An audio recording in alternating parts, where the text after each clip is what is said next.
Coral As Novas se apresenta em São João del Rei. Espaço do Conhecimento é o tema do Circuito Cultura e ainda uma reportagem sobre a maioridade penal. Agora no Circuito UFMG.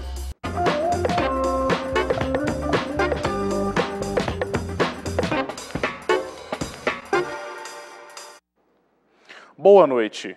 Rejeitada pela Comissão de Constituição e Justiça do Senado, a proposta de emenda constitucional que reduz a maioridade penal pode ser votada em plenário ainda este mês. Mas até que ponto os menores são capazes de responder pelos próprios atos? E essa redução é o caminho para diminuir os índices de criminalidade? É isso que o repórter Aloysio Júnior foi investigar. A participação de adolescentes nos roubos em Minas Gerais cresceu 14% entre 2011 e 2013. Os dados são da Secretaria de Estado de Segurança Pública. Nesse cenário, aumenta a pressão dos que defendem a redução da maioridade penal. Já que o menor, que eles falam com 16 anos, já pode votar, então eu acho que já devia também assumir os crimes que eles fazem, Tem idade para matar, eles roubam, matam, destrói uma família e não tem lei. Se tem lei em outro país, eu acho que aqui no Brasil também deveria ter. Tem que baixar para 16 anos e severo mesmo. Tem que pegar essa turma aí que está roubando, assaltando e botar na cadeia. Segundo a última pesquisa divulgada pela Confederação Nacional dos Transportes, a cada 10 brasileiros, 9 são favoráveis à redução da maioridade penal.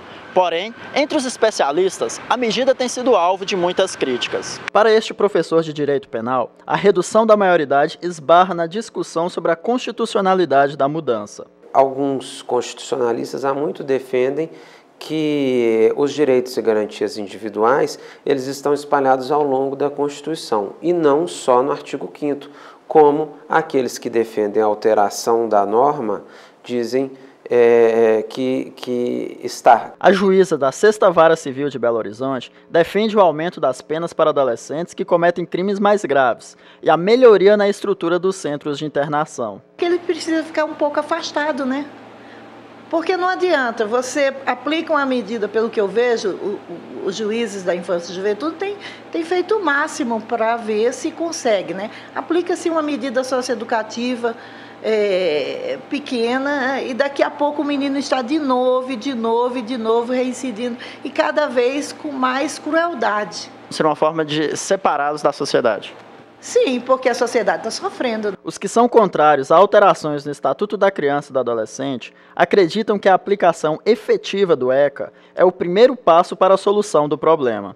Os centros de internação, onde eles ficam privados de liberdades, eles estão, ou as antigas FEBEMs, em alguns lugares, estados como São Paulo conservam, inclusive, esse ponto aí arraigado da nomenclatura do FEBEM, mas eles estão longe de serem organizados ou estruturados como o Estatuto prevê,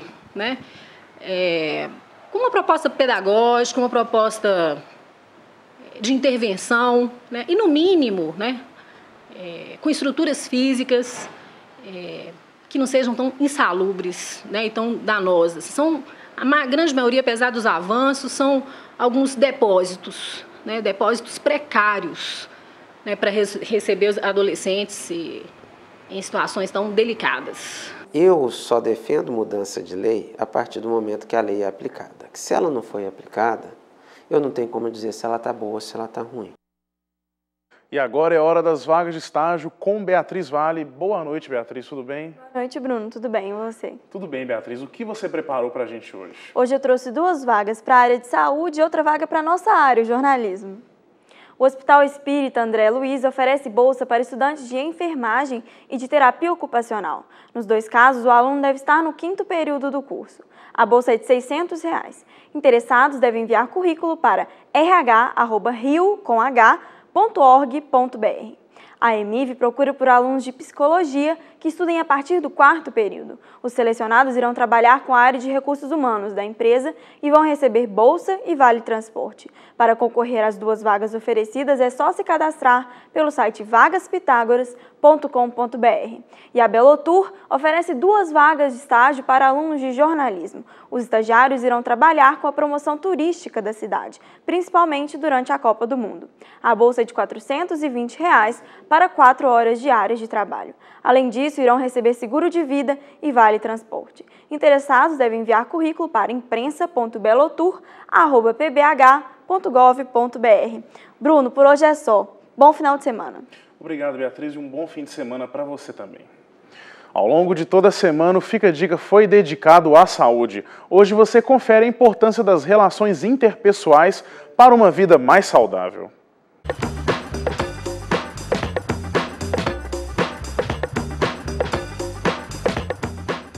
O investimento na qualidade das relações interpessoais é talvez o pilar mais significativo da saúde. Todos temos a experiência de sentir como que problemas na esfera do relacionamento interpessoal, problemas afetivos, têm uma dimensão muito maior do que outros problemas do nosso dia a dia. Investimento na relação interpessoal é uma coisa possível de ser feita e implica em treinar, literalmente treinar, ações que nos permitam ouvir mais do que falar, tentar compreender a pessoa antes de questioná-la, antes de se opor ao que está sendo falado e de procurar desenvolver o máximo possível, dentro do que isso é possível, relações de confiança, relações que permitam uma troca muito mais afetiva de sentimentos entre as pessoas. Esses elementos, que são bastante complexos, bastante difíceis, talvez sejam o grande pilar, o grande determinante da saúde, mais importante do que qualquer outro determinante. O fim de semana já chegou e uma boa indicação para quem pode fazer uma rápida viagem é a apresentação em São João del Rei do Coral As Nova e da Orquestra Filarmônica de Minas Gerais. O concerto é às 8 da noite na Igreja de São Francisco de Assis. Agora, se você vai ficar na capital, uma boa dica é o Espaço do Conhecimento, o FMG. A repórter Agatha Azevedo visitou o local e mostra os detalhes no Circuito Cultura.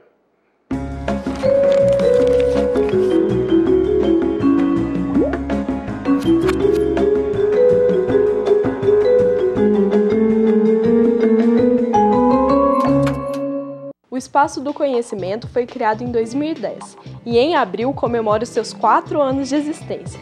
Para falar sobre o assunto, está aqui ao meu lado René Lomez, diretor científico e cultural do Espaço do Conhecimento.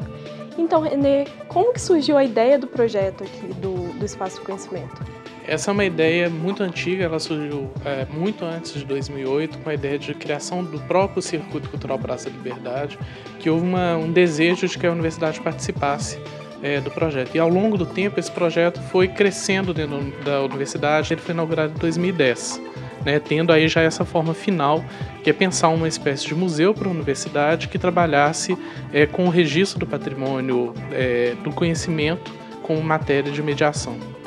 O que seria esse patrimônio do conhecimento?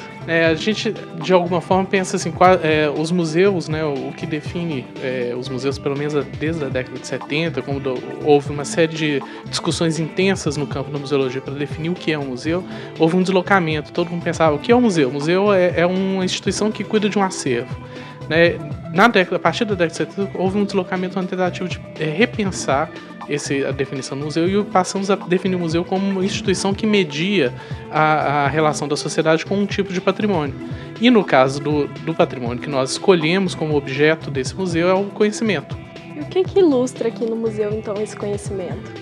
Então, a gente tem vários conhecimentos aqui dentro, A gente tem, por exemplo, na exposição Demasiado Humano, que é a nossa exposição de longa duração, que é a exposição inaugural do museu, ela tem uma parte que fala sobre as origens da Terra do ponto de vista de várias disciplinas e de vários campos disciplinares das ciências, a exemplo da física, ou então da paleontologia.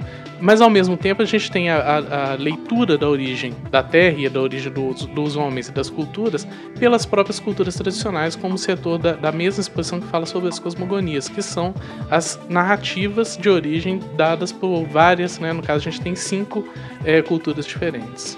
Em abril a gente então vai ter alguns eventos que são eventos específicos que a gente está marcando como comemorativo dos 4 anos, né?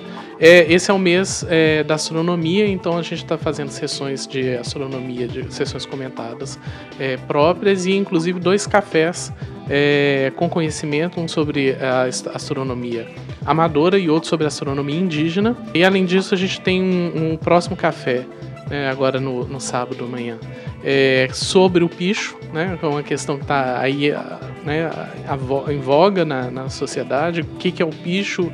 Picho é grafite, não é? Picho é vandalismo, então a gente vai debater isso aqui no espaço.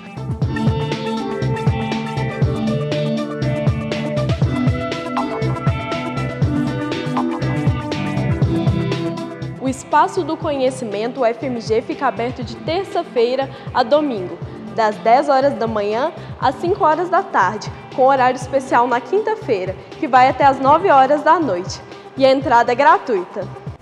A programação comemorativa vai até o dia 30 de abril, e mais informações você confere no site espaçodoconhecimento.org.br. Lembrando que espaço é sem cedilha, e agora eu vou aproveitar para dar mais uma voltinha por aqui.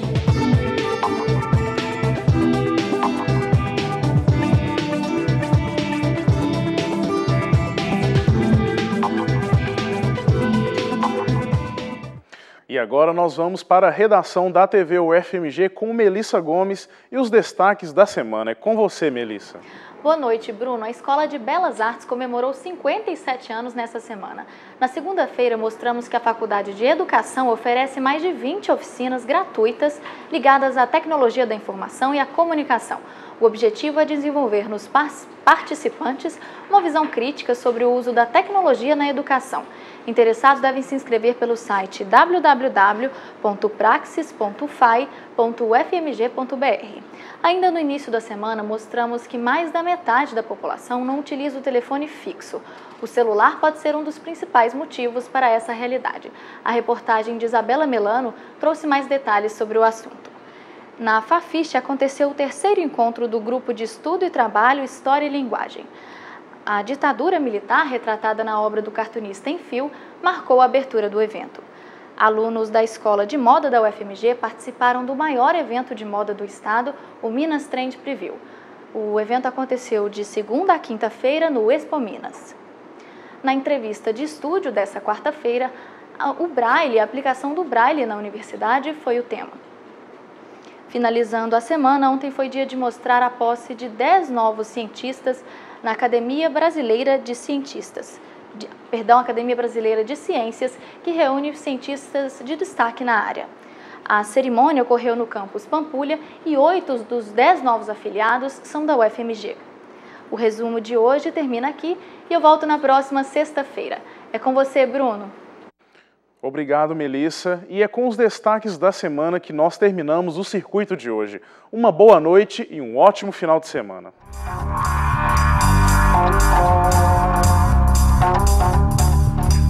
Thank you.